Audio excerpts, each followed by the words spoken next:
मालती के थप्पड़ को पकड़कर वृंदा ने दिया मुंहतोड़ जवाब।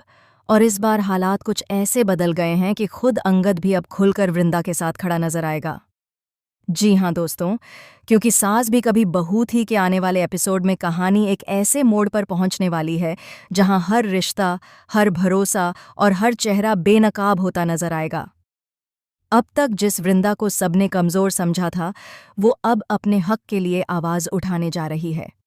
शादी टूटने के बाद जब हर तरफ से उसे ताने मिले, जब अपनी माँ की आंखों में निराशा देखी, तब उसने फैसला किया, अब वो किसी की कठपुतली नहीं बनेगी।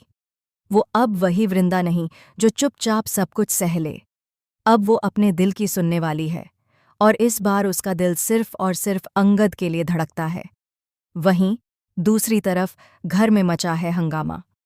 वृंदा की शादी टूटने की खबर सुनकर घर के बुजुर्गों के चेहरों पर गुस्सा और शर्म एक साथ दिखाई देती है।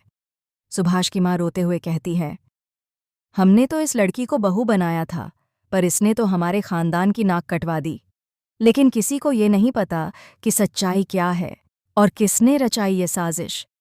वृंदा की माँ तुलसी अपने गुस्से में आकर कहती हैं, कहीं न कहीं मेरी ही गलती है जो मैंने अपनी बेटी पर इतना भरोसा किया।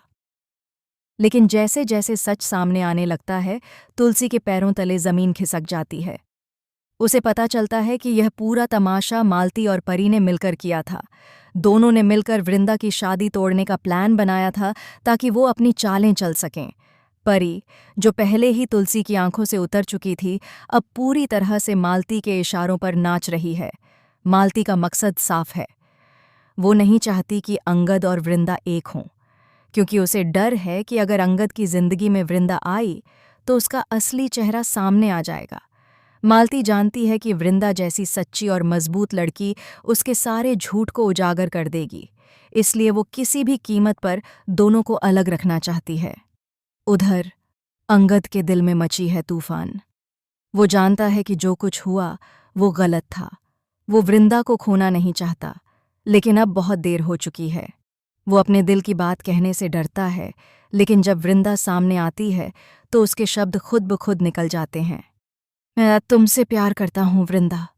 यही वो लम्हा है जो पूरी कहानी की दिशा बदल देता है। वृंदा, जिसकी आंखों में अब तक आंसू थे, अब उनमें चमक है।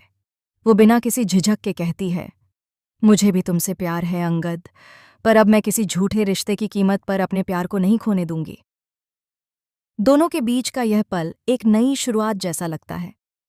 दोनों के चेहरे पर मुस्कान है, पर किस्मत को कुछ और ही मंजूर है। मालती उनकी बातें सुन लेती है। वो गुस्से से लाल हो जाती है। उसके अंदर जलन, ईर्ष्या और नफरत का ज्वालामुखी फट पड़ता है। वो कमरे में घुसती है और जोर से चिल्लाती है, वृंदा, तू फिर से मेरे रास्ते में आ गई। वृंदा शांत होकर कहती है, रास्ते में नहीं आई हूं मालती, अब तेरे झूठ के रास्ते को बंद करने आई हूं। मालती गुस्से में अपना हाथ उठाती है, लेकिन इस बार वृंदा वो नहीं जो थप्पड़ खा ले। वो उसका हाथ बीच में ही पकड़ लेती है और कहती है, बस बहुत हो गया मालती। अब ये हाथ उठेगा तो तेरे झूठ को तोड़ने के लिए, मुझे गिराने के लिए नहीं। वृंदा का लहजा सख्त है, आंखों में आग है और आवाज में सच्चाई की ताकत। यह देखकर घर के सभी लोग सन्न रह जाते हैं। अंगद पहली बार देखता है कि जिस लड़की को उसने नाजुक समझा था, वो अंदर से कितनी मजबूत है। वो आगे बढ़कर वृंदा का हाथ थाम लेता है और कहता है, अब मैं तुम्हारा साथ कभी नहीं छोड़ूंगा। मालती की आंखों में नफरत और जलन का मिश्रण झलकता है। इसी बीच परी आती है और कहती है, मालती दी, ये दोनों हमारे रास्ते का कांटा हैं, इन्हें हटाना ही होगा। दोनों मिलकर एक नई साजिश रचती हैं। वे तय करती हैं कि वो अब मिरर को इस्तेमाल करेंगी। वही मिरर जो घर का तीसरा बड़ा खेली है, जो हर किसी की कमजोरी जानता है। मिरर अब अंगद और वृंदा को एक नहीं होने देगा। उसकी प्लानिंग शुरू हो चुकी है। दूसरी ओर तुलसी अब अपने बच्चों के लिए एक ढाल बन चुकी है। वो कहती है, अब मैं चुप नहीं रहूंगी। अगर मेरी बेटी सच्ची है तो उसे इंसाफ मिलेगा। वो परिवार के सामने खड़ी होकर सबको चुनौती देती है। जिसने भी यह साजिश रची है वो सामने आए, वरना मैं सबके नकाब उतार दूंगी। अब घर का हर सदस्य शक के घेरे में है। हर चेहरा डर में डूबा है। मालती और परी अपने झूठ को छिपाने के लिए नए नए नाटक रचती हैं। कभी आंसू बहाकर, कभी झूठी माफी मांगकर और कभी सबको भड़काकर। लेकिन वृंदा अब उनके जाल में नहीं फंसने वाली। वो हर बार एक कदम आगे रहती है। वो मिरर की चाल समझने लगती है। एक रात जब सब सो रहे होते हैं, वृंदा मिरर के कमरे में पहुंचती है और सुनती है उसकी बात मालती से। अंगद को मेरे जाल में फंसाना होगा ताकि वो वृंदा से खुद दूर हो जाए। वृंदा यह सुनकर हैरान रह जाती है। वो सब रिकॉर्ड कर लेती है ताकि पूरे परिवार के सामने सच्चाई रख सके। अगले दिन जब पूरा परिवार हॉल में बैठा होता है, वृंदा सबके सामने वो रिकॉर्डिंग चला देती है। कमरे में सन्नाटा छा जाता है। मालती और परी के चेहरे सफ़ेद पड़ जाते हैं। तुलसी की आंखों में गर्व है और अंगद वृंदा की तरफ देखकर मुस्कुराता है।